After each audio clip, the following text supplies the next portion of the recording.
जय हिंद दोस्तों, स्वागत है आप सभी का आपके अपने YouTube channel super duper classes पर। फाइनली जैक बोर्ड के द्वारा मॉडल पेपर को जारी कर दिया गया है।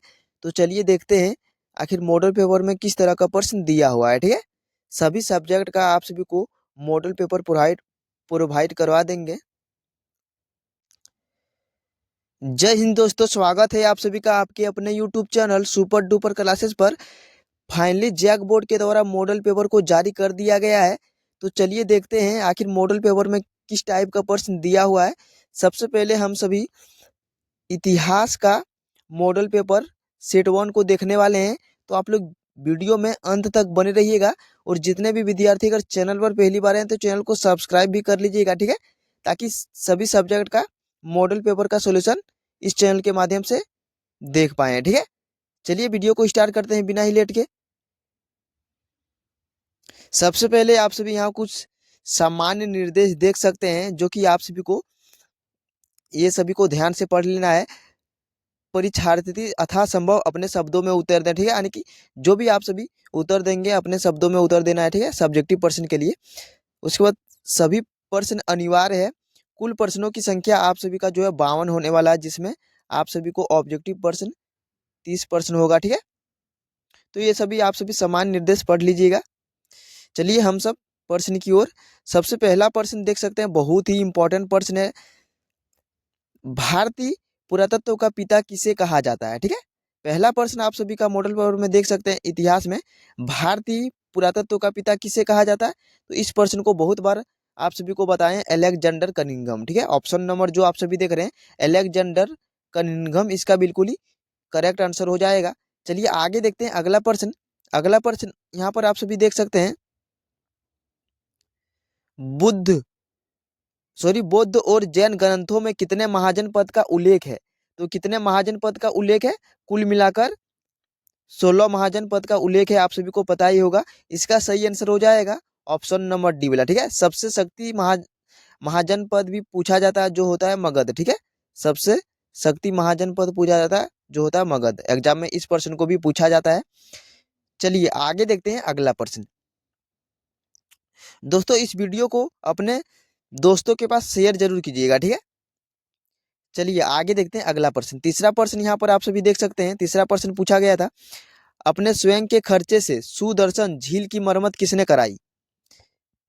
इस प्रश्न को आज ही आप सभी को बताए थे, दूसरा चैप्टर से पूछा गया है। इसका सही आंसर हो जाएगा ऑप्शन नंबर बी वाला। ठीक है, रुद्रदामन। रुद्रदामन इस प्रश्न का बिल्कुल ही करेक्ट आंसर हो जाएगा। चलिए आगे देखते हैं अगला प्रश्न। अगला प्रश्न यहाँ पर आप सभी देख सकते हैं, मानव के संपूर्ण जीवन को कितने भागों में बांटा गया है? तो इसका सही आंसर क्या हो जाएगा? इसका सही आंसर हो जाएगा 4 भागों में। ठीक है, 4 भागों में जो है मानव के संपूर्ण जीवन को बांटा गया है। चलिए आगे देखते हैं अगला प्रश्न।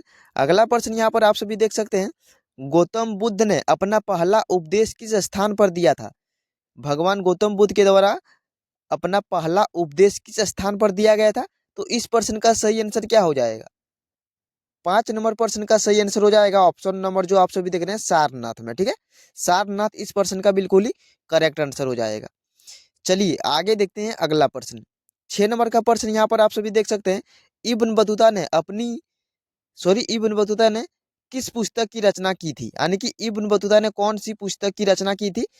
तो इस प्रश्न का सही आंसर क्या हो जाएगा? 6 नंबर प्रश्न का सही आंसर हो जाएगा ऑप्शन नंबर जो आप सभी देख रहे हैं रेहला। ठीक है, रिहला या फिर बोल सकते हैं किताब उर रेहला, इसको भी कहा जाता है।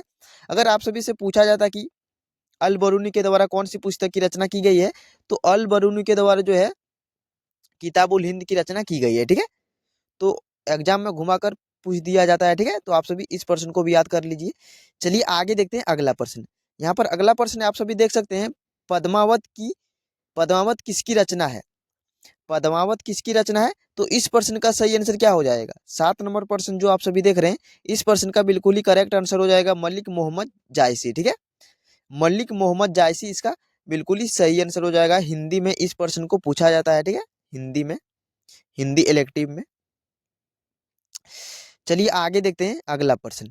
अगला प्रश्न यहाँ पर आप सभी देख सकते हैं, तालीकोटा का युद्ध कब हुआ था? तालीकोटा का युद्ध कब हुआ था? तो इसका सही आंसर हो जाएगा 1565 में। ठीक है, 1565 में जो है तालीकोटा का युद्ध हुआ था। चलिए इससे रिलेटेड एक दो प्रश्न आप सभी को बता देते हैं। सबसे पहले यहाँ पर आप सभी देख सकते हैं 1526 में हुआ था पानीपत का प्रथम युद्ध, ठीक है। पानीपत का प्रथम युद्ध 1526 में हुआ था। उसके बाद पानीपत का द्वितीय युद्ध कब हुआ था? 1556 में। तीसरा युद्ध भी आप सभी को बता ही देते हैं। तीसरा युद्ध हुआ था 1761 में, ठीक है, पानीपत का। तो ये सारा प्रश्न एग्जाम में कई बार पूछा ही जाता है, तो ये सभी को आप सभी याद कर लीजिए। चलिए आगे देखते हैं अगला प्रश्न। अगला प्रश्न यहाँ पर आप सभी देख सकते हैं।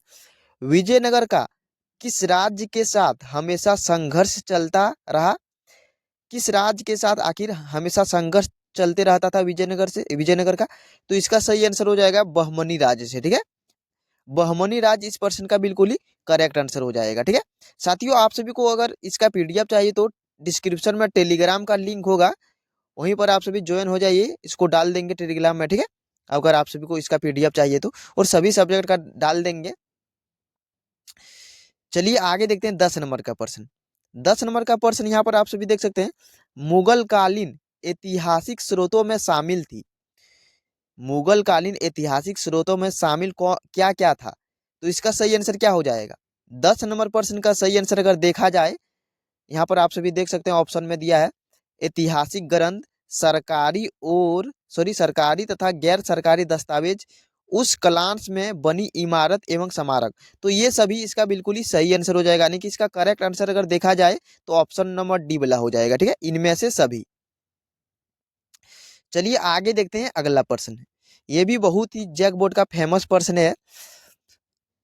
अकबर ने तीर्थ यात्रा कर को कब समाप्त किया था? अकबर के द्वारा तीर्थ यात्रा कर को कब समाप्त कर दिया गया था? तो इसका सही आंसर क्या हो जाएगा? 11th नंबर जो आप सभी प्रश्न देख रहे हैं, इस प्रश्न का सही आंसर हो जाएगा 1500, थोड़ा प्रश्न, तो इस प्रश्न का बिल्कुल ही करेक्ट आंसर हो जाएगा ऑप्शन नंबर जो आप सभी देख रहे हैं 1563, ठीक है। 1563 में अकबर ने तीर्थ यात्रा कर को समाप्त कर दिया था, ठीक है। इससे रिलेटेड एक और प्रश्न पूछा जाता है, अकबर के द्वारा जो है जजिया कर को कब समाप्त किया गया था, ठीक है। तो जजिया कर को 1564 में, ठीक है, एक साल बाद जजिया कर को भी समाप्त कर दिया गया था, ठीक है। तो ये इस प्रश्न को भी पूछा जाता है, तो ये भी प्रश्न आप सभी याद कर लीजिए। चलिए आगे देखते हैं अगला प्रश्न। अगला प्रश्न यहाँ पर आप सभी देख सकते हैं, संथाल विद्रोह कब हुआ था? संथाल विद्रोह कब हुआ था? तो इसका सही आंसर हो जाएगा 1855 में, ठीक है।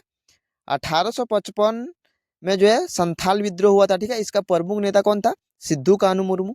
आप सभी को इस प्रश्न का आंसर तो पता ही रहना चाहिए, लेकिन 1800 संथाल विद्रोह कब हुआ था, लेकिन इस प्रश्न का आंसर तो दिया हुआ ही नहीं है। इसका सही आंसर क्या हो जाएगा? आप सभी थोड़ा देख लीजिए, ठीक है, इसमें थोड़ा मिस्टेक है। 12 नंबर प्रश्न का सही आंसर क्या हो जाएगा? संथाल विद्रोह हुआ था 1855 में, ठीक है। 1855 में जो है संथाल विद्रोह हुआ था, ठीक है। तो आप सभी थोड़ा सुधार लीजिए ऑप्शन को। चलिए आगे देखते हैं अगला प्रश्न।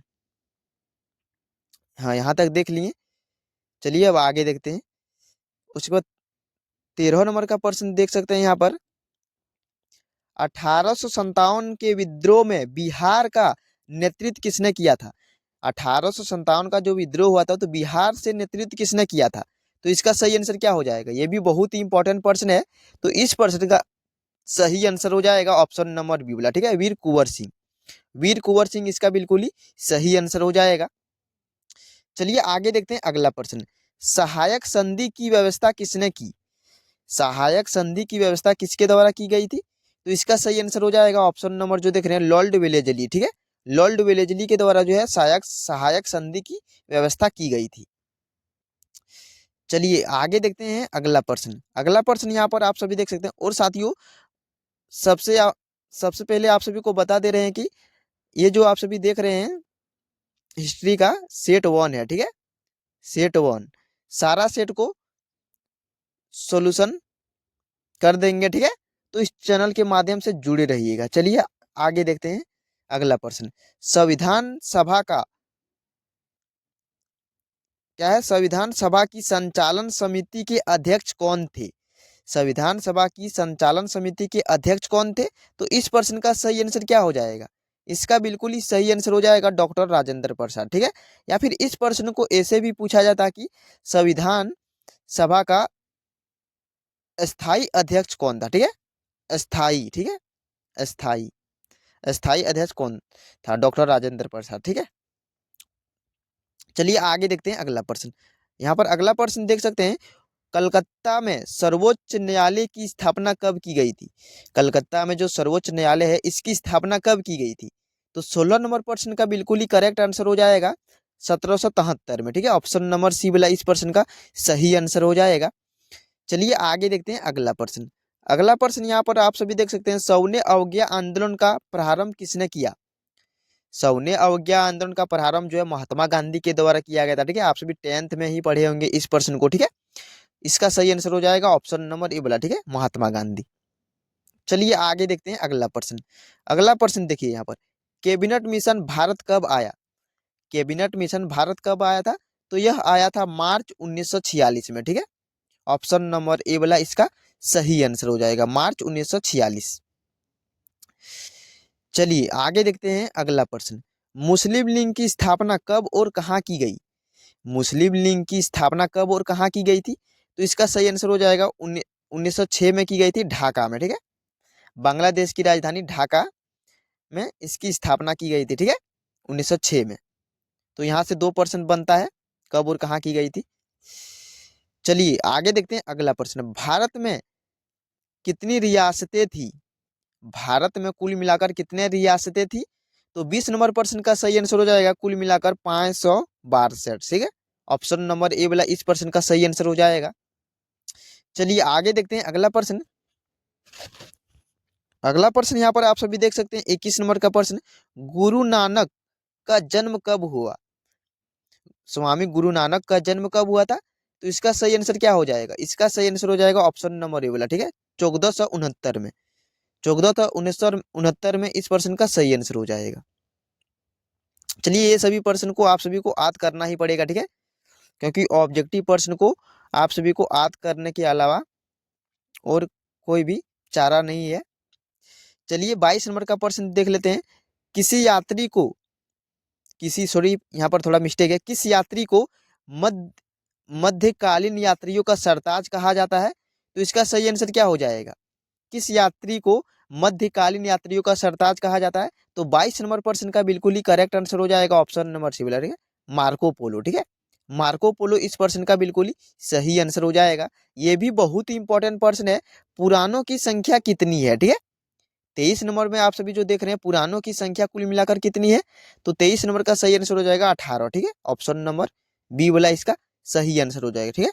पूछा जाता है कि महाभारत का युद्ध कितने दिनों तक चला था, ठीक है। तो महाभारत का युद्ध भी 18 दिनों तक चला था, ठीक है। आप सभी पढ़े होंगे शायद।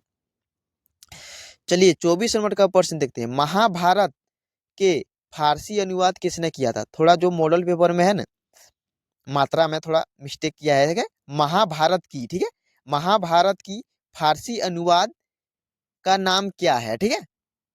तो इसका सही आंसर क्या हो जाएगा, 24 नंबर प्रश्न का सही आंसर हो जाएगा रजनामा, ठीक है, रजबनामा। चलिए 22 नंबर का प्रश्न देखते हैं, हड़प्पा सभ्यता से यहाँ पर देख सकते हैं कितना आगे में प्रश्न पूछा गया है। तो इस तरह प्रश्न पूछा जाता है, ठीक है।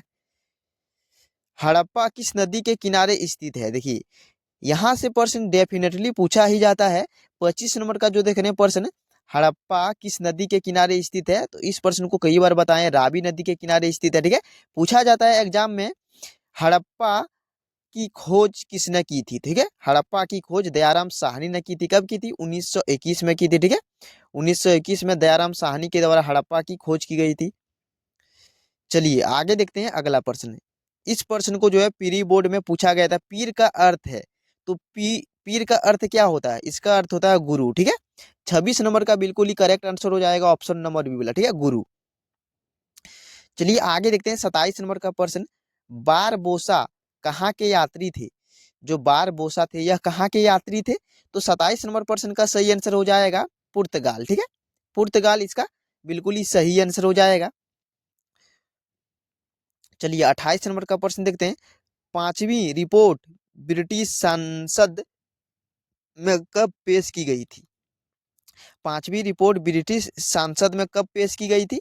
28 नंबर का सही आंसर हो जाएगा 1813 में। ठीक है, ऑप्शन नंबर जो देख रहे हैं 1813 इसका सही आंसर हो जाएगा। चलिए, और 2 प्रश्न है इस वीडियो में, सिर्फ ऑब्जेक्टिव प्रश्नों को देखेंगे। ठीक है, सब्जेक्टिव प्रश्न के लिए आप सभी को एक अलग वीडियो देंगे। ठीक है, क्योंकि वीडियो इसमें बहुत ही लंबा हो जाएगा। हड़प नीति किसने लागू की थी? ठीक है, हड़प नीति जो है किसके द्वारा लागू की गई थी? तो इसका सही आंसर क्या हो जाएगा? इसका सही आंसर हो जाएगा लॉर्ड डलहौजी। ठीक है, लॉर्ड डलहौजी के द्वारा जो है हड़प नीति लागू की गई थी। चलिए आगे देख लेते हैं। और अंतिम प्रश्न, कोर्ट सेंट जॉर्ज की स्थापना कहाँ की गई थी? कई बार प्रश्न में जो पूछा जाता है कोर्ट, यहाँ पर जो आप सभी देख रहे हैं ना कोर्ट, तो यहाँ इसके जगह फोर्ट लिखा रहता है। ठीक है, फोर्ट, तो आप सभी देखिएगा ये सही है या फिर फोर्ट होगा। चलिए देखते हैं हम सब आंसर। कोर्ट सेंट जॉर्ज की स्थापना कहाँ की गई थी? ठीक है, तो इसका सही आंसर क्या हो जाएगा? इसका सही आंसर हो जाएगा मद्रास। ठीक है, अगर आप सभी देखेंगे मद्रास की जगह कई बार ऑप्शन में चेन्नई दिया जाता है। ठीक है, क्योंकि इसका नाम जो है अभी वर्तमान में चेन्नई रख दिया गया है। ठीक है, तो आप सभी थोड़ा ऑप्शन को ध्यान से देख लीजिएगा। चलिए दोस्तों, आप सभी को जो है ऑब्जेक्टिव प्रश्नों को बता दिए। अगले वीडियो में आप सभी को सब्जेक्टिव प्रश्नों को भी बताएंगे, जैसे कि आप सभी यहाँ पर देख सकते हैं इस तरह का प्रश्न। कुल मिलाकर वन लाइनर प्रश्न अगर देखा जाए, शॉर्ट लाइनर प्रश्न, तो कितना पूछा गया है? 1 2 3 4 5 शायद 7 पूछा होगा। ठीक है, कितना पूछा गया है? 8 8 ठो पूछा गया है। ठीक है, 8, कुल मिलाकर 8 8% शॉर्ट लाइनर प्रश्न पूछा गया है। ठीक है, उसमें आप सभी को 7% का आंसर देना है। चलिए, थोड़ा निर्देश नहीं पढ़े हैं तो पढ़ लेंगे।